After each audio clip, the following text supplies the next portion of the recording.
ओम नमः शिवाय। हर हर महादेव। श्रावण मास महात्म्य अध्याय 3। इस अध्याय में सुनिए श्रावण माह में की जाने वाली भगवान शिव की लक्ष्य पूजा का वर्णन। सनत कुमार बोले, हे भगवान, आपने श्रावण मासों का संक्षिप्त वर्णन किया है। हे स्वामिन, इससे हमारी तृप्ति नहीं हो रही है, अतः आप कृपा करके विस्तार से वर्णन करें, जिसे सुनकर हे सुरेश्वर मैं कृतकृत्य हो जाऊंगा।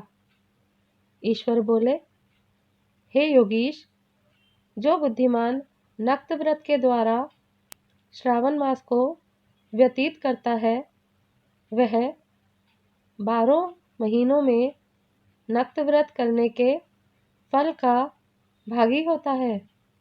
नक्त व्रत में दिन की समाप्ति के पूर्व सन्यासियों के लिए एवं रात्रि में गृहस्थों के लिए भोजन का विधान है। उसमें सूर्यास्त के बाद की 3 घड़ियों को छोड़कर नक्त भोजन का समय होता है। सूर्य के अस्त होने के पश्चात 3 घड़ी संध्या काल होता है। संध्या वेला में आहार, मैथुन, निद्रा और चौथा स्वाध्याय, इन चारों कर्मों का त्याग कर देना चाहिए। गृहस्थ और यति के भेद से उनकी व्यवस्था के विषय में मुझसे सुनिए। सूर्य के मंद पड़ जाने पर जब अपनी छाया अपने शरीर से दुगनी हो जाए, उस समय के भोजन को यति के लिए नक्त भोजन कहा गया है। रात्रि भोजन उनके लिए नक्त भोजन नहीं होता है।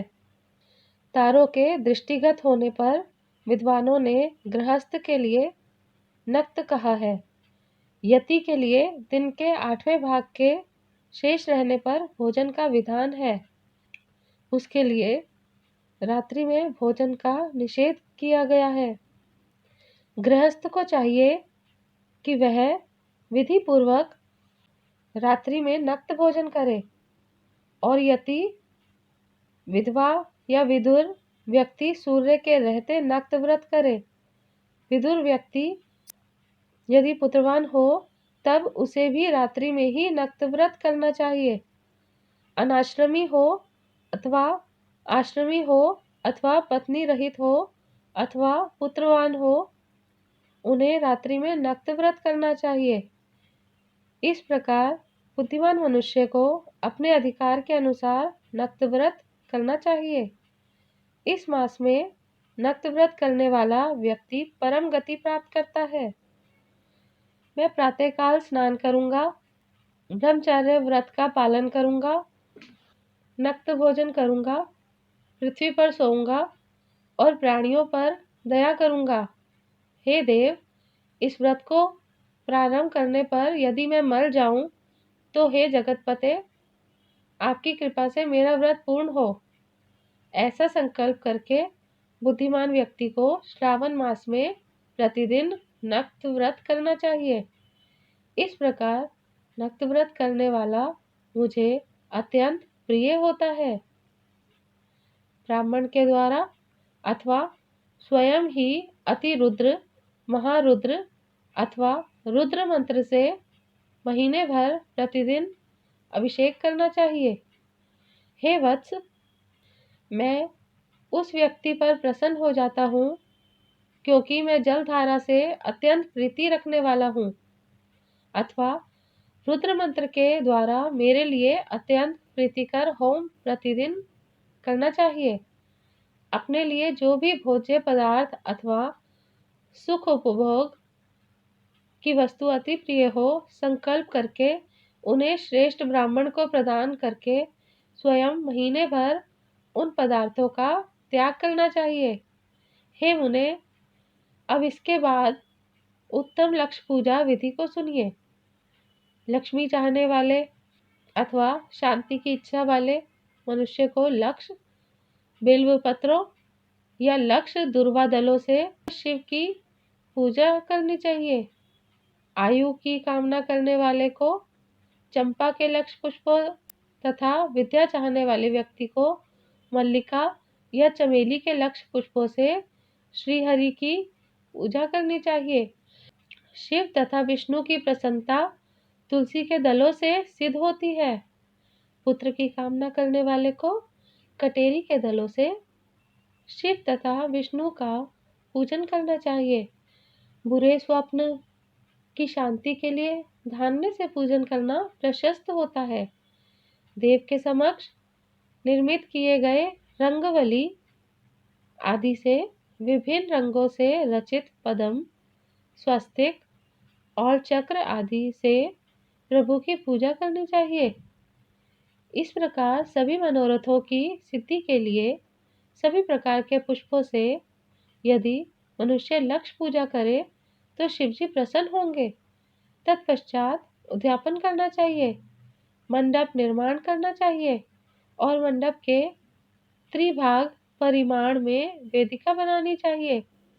तदंतर पुण्याहवाचन करके आचार्य का वरण करना चाहिए और उस मंडप में प्रविष्ट होकर गीत तथा वाद के शब्दों और तीव्र वेद ध्वनि से रात्रि में जागरण करना चाहिए। वेदिका के ऊपर उत्तम लिंगतोभृद बनाना चाहिए और उसके बीच में चावलों से सुंदर गिलास का निर्माण करना चाहिए।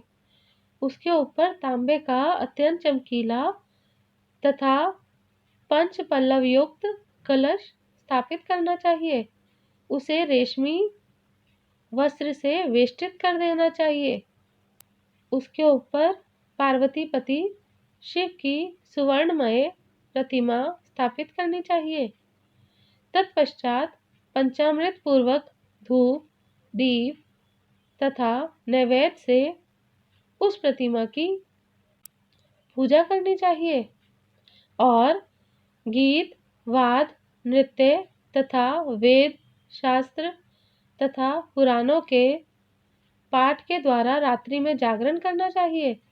इसके बाद प्रातःकाल भली भांति स्नान करके पवित्र हो जाना चाहिए और अपनी शाखा में निर्दिष्ट विधान के अनुसार वेदिका निर्माण करना चाहिए। तत्पश्चात मूल मंत्र से या गायत्री मंत्र से या शिव के सहस्त्र नामों के द्वारा तिल तथा धृत मिश्रित खीर से होम कराना चाहिए अथवा जिस मंत्र से पूजा की गई है उसी से होम करके पूर्ण आहुति डालनी चाहिए। इसके बाद वस्त्र, अलंकार तथा भूषणों से भली भांति आचार्य का पूजन करना चाहिए। तत्पश्चात अन्य ब्राह्मणों का पूजन करना चाहिए और उन्हें दक्षिणा देनी चाहिए। जिस जिस वस्तु से उमापति शिव की लक्ष्य पूजा की हो उसका दान करना चाहिए। स्वर्णमयी मूर्ति बनाकर शिव की पूजा करनी चाहिए। यदि दीप कर्म किया हो तो उस दीपक का दान करना चाहिए। चांदी का दीपक और स्वर्ण की वर्तिका अर्थात बत्ती बनाकर उसे गोघृत से भरकर सभी कामनाओं और अर्थ की सिद्धि के लिए उसका दान करना चाहिए। इसके बाद प्रभु से क्षमा प्रार्थना करनी चाहिए और अंत में 100 ब्राह्मणों को भोजन कराना चाहिए। हे मुने, जो व्यक्ति इस प्रकार पूजा करता है मैं उस पर प्रसन्न होता हूँ। उसमें भी जो श्रावण मास में पूजा करता है उसका अनंत फल मिलता है। यदि अपने लिए अत्यंत प्रिय कोई वस्तु मुझे अर्पण करने के विचार से इस माह में कोई त्यागता है तो अब उसका फल सुनिए। इस लोक में तथा परलोक में उसकी प्राप्ति लाख गुना अधिक होती है। सकाम करने से अभिलषित सिद्धि होती है और निष्काम करने से परम गति मिलती है। इस मास में रुद्र अभिषेक करने वाला मनुष्य उसके पाठ की अक्षर संख्या से एक एक अक्षर के लिए करोड़ करोड़ वर्षों तक रुद्र लोक में प्रतिष्ठा प्राप्त करता है। पंचामृत का अभिषेक करने से मनुष्य अमरत्व प्राप्त करता है। इस मास में जो मनुष्य भूमि पर शयन करता है उसका फल भी मुझसे सुनिए। हे द्विज श्रेष्ठ, वह मनुष्य 9 प्रकार के रत्नों से जड़ी हुई सुंदर वस्त्र से आच्छादित, बिछे हुए कोमल गद्दे से सुशोभित, देश तकियों से युक्त, रम्य स्त्रियों से विभूषित, रत्न निर्मित दीपों से मंडित तथा अत्यंत मृदु और गरुड़ाकार प्रवालमणि निर्मित अथवा हाथी दांत से बनी हुई अथवा चंदन की बनी हुई उत्तम तथा शुभ शया प्राप्त करता है। इस मास में ब्रह्मचर्य का पालन करने से वीर्य की दृढ़ पुष्टि होती है। ओज, बल, शरीर की दृढ़ता और जो भी धर्म के विषय में उपकारक होते हैं वह सब उसे प्राप्त हो जाता है। निष्काम ब्रह्मचर्य वर्ती को साक्षात ब्रह्मा प्राप्ति होती है और सकाम को स्वर्ग तथा सुंदर देवांगनाओं की प्राप्ति होती है। इस मास में दिन रात अथवा केवल दिन में अथवा भोजन के समय मौन व्रत धारण करने वाला भी महान वक्ता हो जाता है।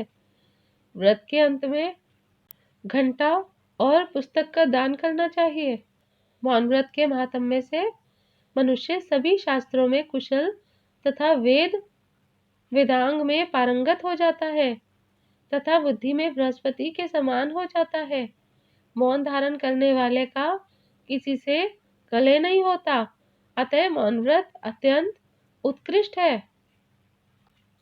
इस प्रकार श्री स्कंद पुराण के अंतर्गत ईश्वर सनत कुमार संवाद में श्रावण मास महात्म्य में नक्त व्रत, लक्ष्य पूजा, भूमि शयन, मौन आदि व्रत कथन नामक तीसरा अध्याय पूर्ण हुआ। ओम नमः शिवाय।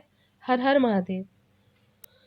वीडियो के अंत में हर हर महादेव या ओम नमः शिवाय का कमेंट जरूर करिए और चैनल को सब्सक्राइब कीजिए, बेल आइकन को प्रेस कीजिए ताकि आपको नए वीडियो तुरंत ही मिल जाए। ओम नमः शिवाय। हर हर महादेव।